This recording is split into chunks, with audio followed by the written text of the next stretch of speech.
told your friend you're not okay, and tell me what's wrong and why you never said you felt that way. Guess you're trying to stay strong and fake a smile until I look away. But I've known you too long, it hurts to watch your blue eyes fade to gray as you fade away, as you fade away.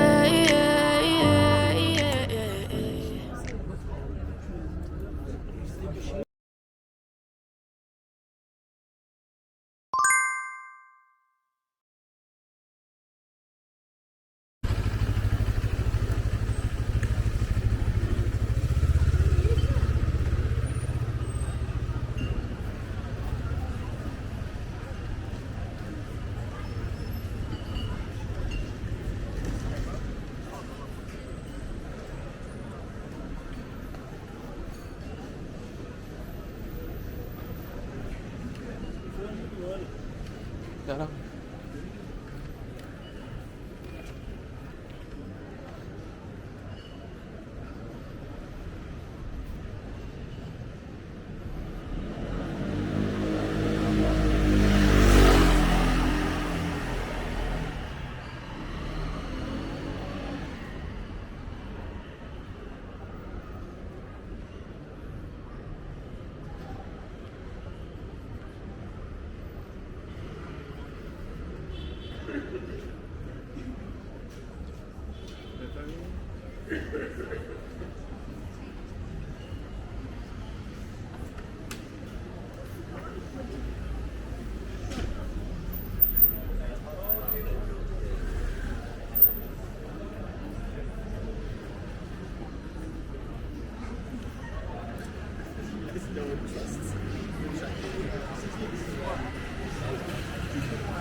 Ya eğlendin mi? İyi vallahi sen girdim çalışıyorum. Kaç tane şey var? O gün bir şey olmuş yani. Jübilesini yapayım ayağına böyle ismeyle.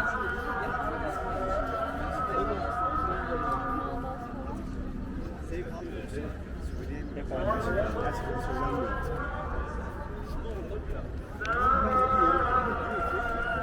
Güzel bir şey. Bu bir yorum. Güzel bir şey. Bir şey yok. Burada harbiden şaşırdım. Hayır çok kötü bir takım atıyor.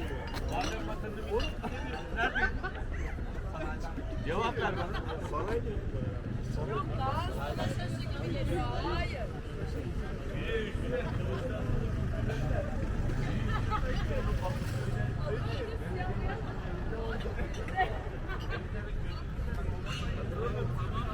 Hatırlamıyorum neredeydi abi?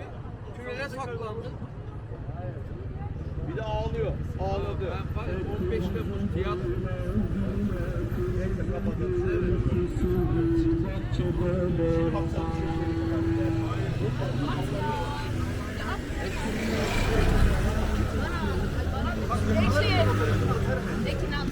Yakalarım bu fotoğrafını atarım her yere. Ki çok müsaitsin bu ya. Öyle ağlar.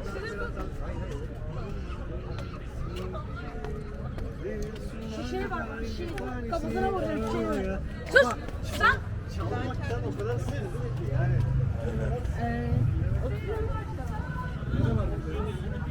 Yukarıda. Yukarı çık doğru.